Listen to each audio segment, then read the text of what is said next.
Greetings from sunny California. I know my Estonian colleagues are already experiencing fall storminess. I'm Andres, and this is the second weekly roundup of noteworthy news topics for EestiEest news in English.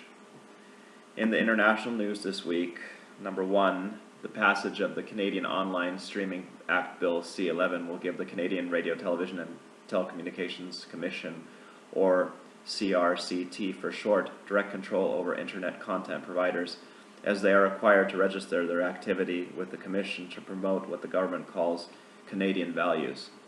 The government says that individual YouTubers, social media influencers, and podcasters are not considered broadcasters and would not be required to register, and that the content would not be censored.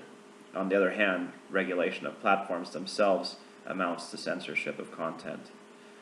Furthermore, C-11 requires broadcasters to pay support for Canadian content that promotes diversity, equity, and inclusion, supporting Black business, Indigenous rights, and the LGBTQ community.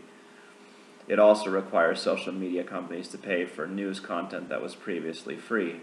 As a result, Meta, parent company to Facebook, has restricted users' access to news content in their feeds. Critics say that in a move similar to China or North Korea, Canada seeks to force tech companies to help prop up the legacy media companies which are otherwise struggling financially. Elon Musk has accused Justin Trudeau of trying to crush free speech in Canada. Number 2, in the U.S., in Philadelphia, journalist, activist, and homeless advocate Josh Kroger was shot dead inside his home by 19-year-old Robert Davis. The police say Kroger had been trying to help get back on his feet. Davis fled the scene and is considered armed and dangerous. Kruger was described by his peers as being a person who cared deeply about the city and its residents.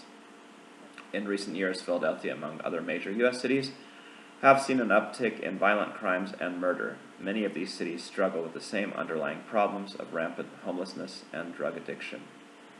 Number 3, the Iraqi Central Bank will limit cash withdrawals in U.S. dollars in an effort to control fraudulent companies and sanctioned individuals from purchasing billions of dollars through its currency auctions. Washington has been pressing Iraq to slow the flow of dollars to countries under U.S. sanctions, such as Iran and Syria, where some groups and people have been sanctioned by the U.S. Treasury. As a result, ordinary Iraqis face increased financial hardship, as the official currency, the Iraqi dinar, tumbled against the dollar last year, causing turmoil in local markets.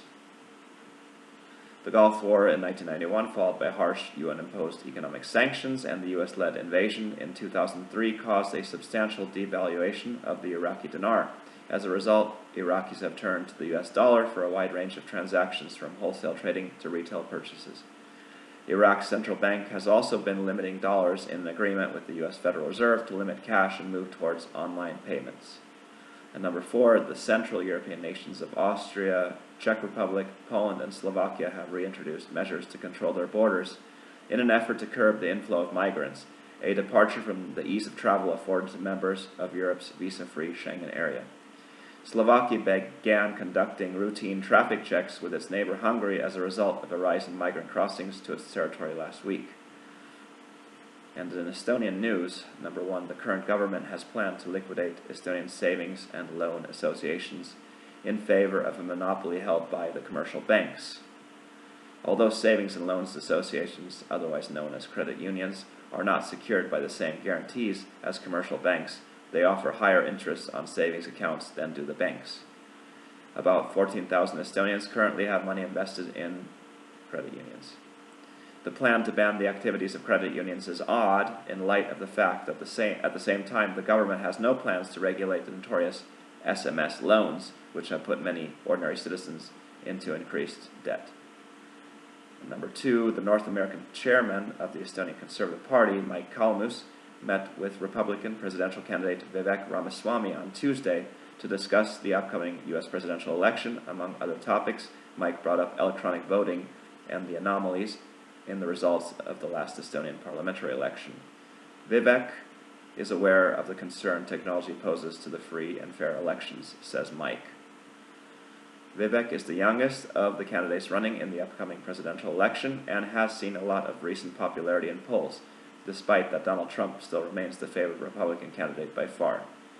Even if Vivek doesn't get the vote, there's a good chance he would serve in Trump's cabinet shall the former president assume another term.